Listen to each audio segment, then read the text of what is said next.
नमस्कार दोस्तों, कुछ बच्चों के पास सरस्वती पांडे गोविंद पांडे की जो बुक नहीं है उसको मैं पूरी आपको पीडीएफ सहित दे रही हूँ। पीडीएफ नहीं मतलब वीडियो बना रही हूँ, आप इसको देख करके पढ़ सकते हो। तो चलिए स्टार्ट करते हैं। देखिए भाषा के है, भारतीय विद्यमान है। इसमें भारतीय विद्यमान की जो जितनी परिभाषाएँ दी हुई है, पतंजलि की हो गई, कामता प्रसाद गुरु की हो गई, डॉक्टर श्याम सुंदर दास की हो गई और मंगल देव शास्त्री की हो गई, बाबू राम सक्सेना की है और सुकुमार सेन की हो गई, भोलाराम तिवारी, आचार्य देवेंद्र नाथ और ये हो गए कौन, पांडुरंग। इसके बाद हम नेक्स्ट पेज में आते हैं। पाश्चात्य विद्यमान जो हमारे हैं वो कौन से विद्यमान थे? पिछले हमने देखा भारतीय विद्यमान, ठीक है।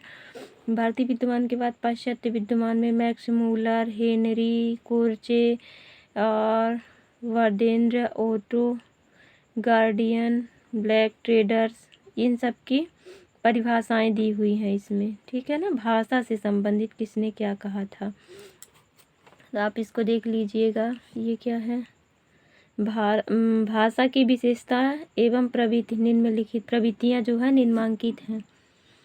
तो ये दी हुई है भाषा की प्रवृत्तियां एवं निम्नांकित प्रवृत्तियों को दिया गया है, ठीक है। विश्व की भाषाओं और वर्गीकरण, उनकी सभी भाषाओं को वर्गीकृत किया गया है। आकृति मूलक वर्गीकरण, अयोगात्मक, योगात्मक, अश्लिष्ट, श्लिष्ट, प्रशिष्ट, आप ये सब देख लीजिएगा। आकृति मूलक में महत्वपूर्ण विशिष्टता एवं उदाहरण सहित देख लीजिए। ये है, ये सब सरस्वती पांडे गोविंद पांडे की बुक से है, ठीक है। परीक्षा के हिसाब से आप अपने सहयोग से देख लीजिएगा। फिर पारिवारिक वर्गीकरण में ये आ जाता है, जहाँ पे आपको नोट डाउन करना होगा तो आप रोक के वीडियो वहाँ से आप नोट कर लीजिएगा। फिर आ गया ये भारोपी परिवार,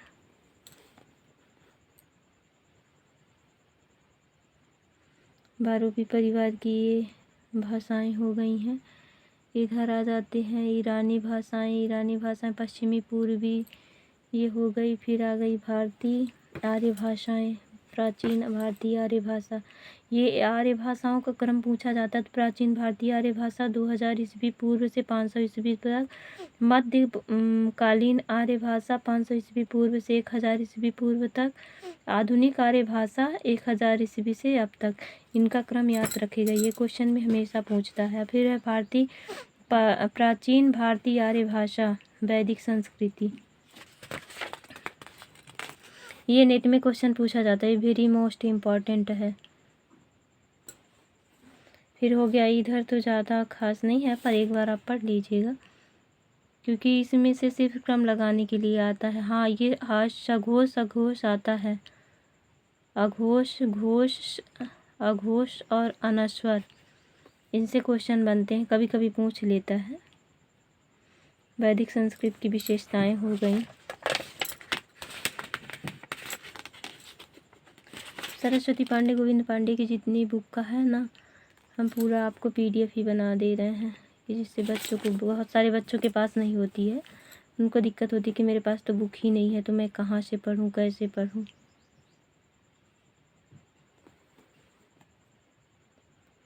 मध्यकालीन मतलब पूरा डिटेल से दे दिया गया है कि किस काल में कौन कौन सी भाषाएं थी। ये देख लीजिएगा आप। थोड़ा वीडियो की क्वालिटी आप बढ़ा लेंगे तो आपको अच्छे से दिखेगा।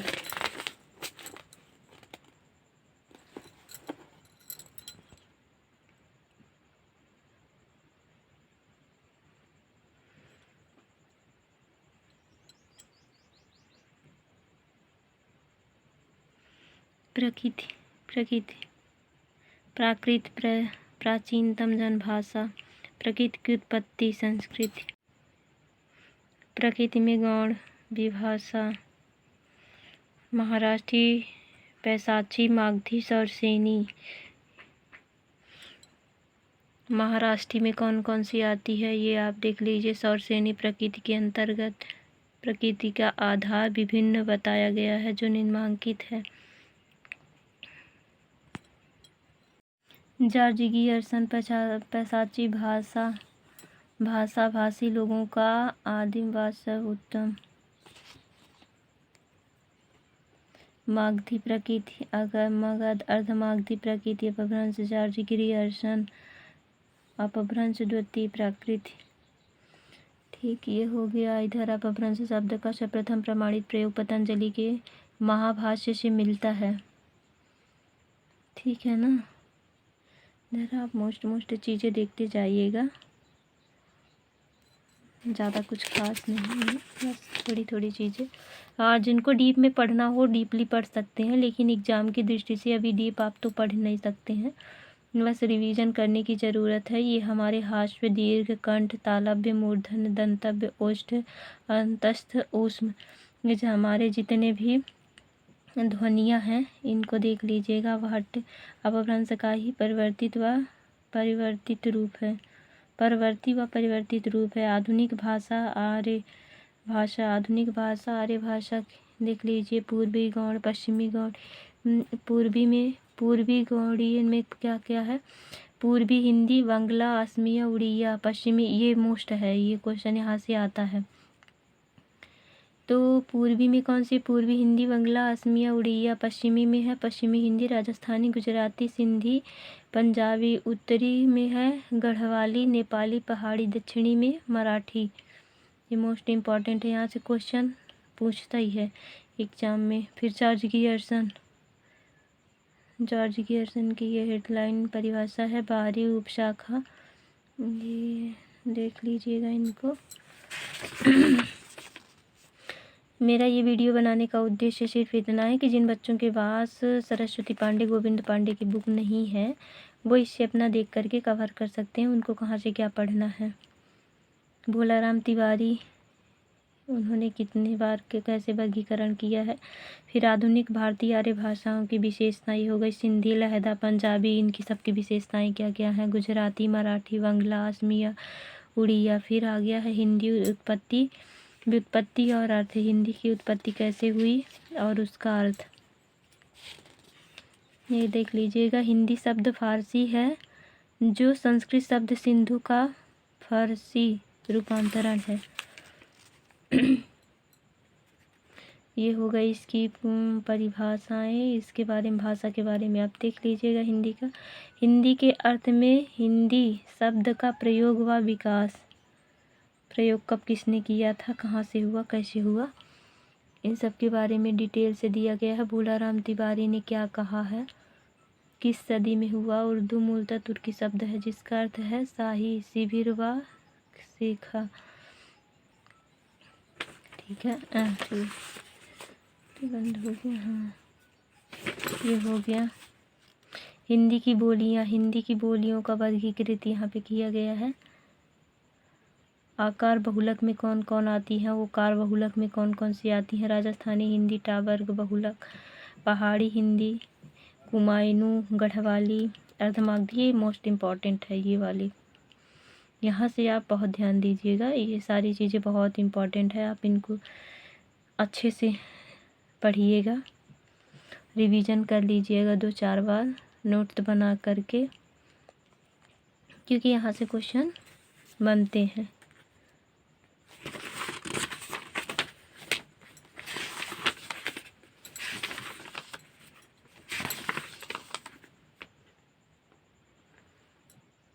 फिर प्रजापति कौरवी भोजपुरी, ये इतना खास नहीं है, मतलब पढ़ने की दृष्टि से है, पढ़ लीजिएगा। चित्रलिपि, प्राकृत लिपि, भाव लिपि, ध्वनि लिपि, निम्नलिखित लिपि विकास की प्रमुख निम्न अवस्थाएं मानी जाती हैं। मान लीजिए अगर कभी क्वेश्चन बन गया कि हमारे लिपि का विकास किस तरह से हुआ है, तो आप क्वेश्चन याद रखिएगा। चित्रलिपि, प्रतीक लिपि, भाव लिपि, फिर ध्वनि लिपि आई है। आकारात्मक और वर्णात्मक ध्वनि लिपि के 2 प्रकार हुए थे। ठीक,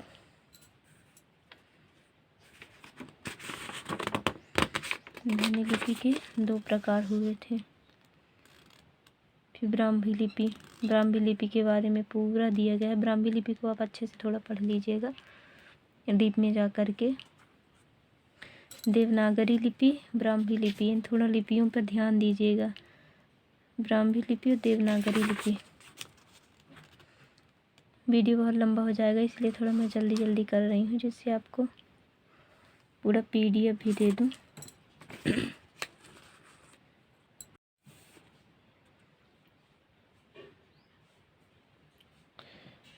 देवनागरी लिपि का वैशिष्ट्य है सुधार, कब क्या कहाँ किया गया था, ये सारी चीज़ें हैं। फिर राज्य भाषा में कौन कौन सी भाषाएं आती हैं, 18 जो हमारी भाषाओं की मान्यता मिली है, 18 से का है इसमें, तो उर्दू 22 दिखा रहा है। फिर संविधान में हिंदी भाषा संबंधी उपबंध किस किस अनुच्छेद में को क्या चीज़ जोड़ा गया है, ये सारे अनुच्छेदों को दिखाया गया है। पढ़ लीजिएगा क्योंकि ये यहाँ से क्वेश्चन मोस्ट इम्पॉर्टेंट बनते हैं। ज़्यादा नहीं है, कितने तक है, अनुच्छेद 351। फिर विधानमंडलों में भाषा, इनको अच्छे से आप याद कर लीजिएगा।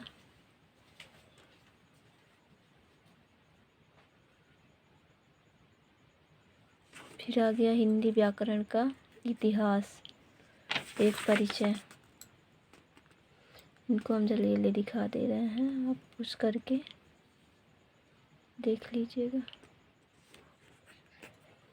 क्योंकि यहाँ से ज़्यादा क्वेश्चन नहीं आते हैं। बस ये है कि आपके पास बुक के रूप में रहे, कभी भी पूछ सकता है कुछ भी, NTA के ऊपर डिपेंड करता है।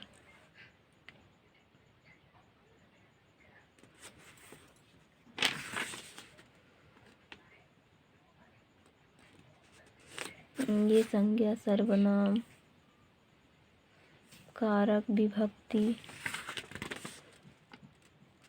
विशेषण, क्रिया के भेद कितने हैं, वाक्य, काल,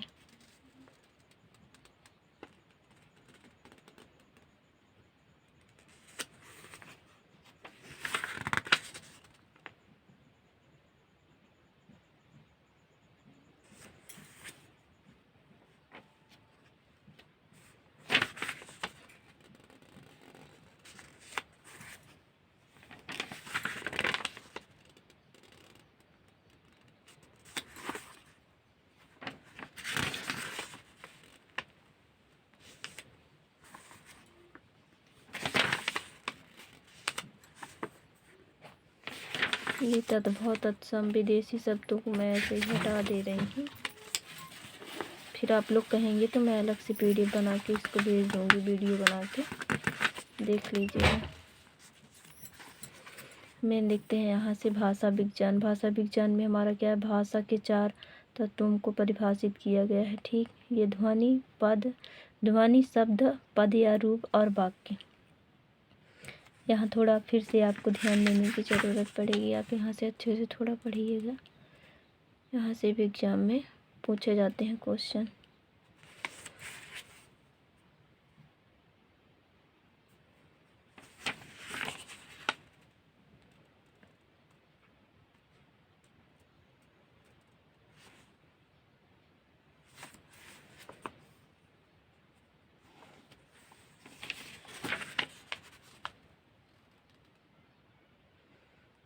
ये हो गया भाषा के जो जितने टॉपिक थे ये हमारे हो गए समाप्त। अब यहाँ से क्या हो जाएगा, हिंदी साहित्य इतिहास, लेखन की परंपरा।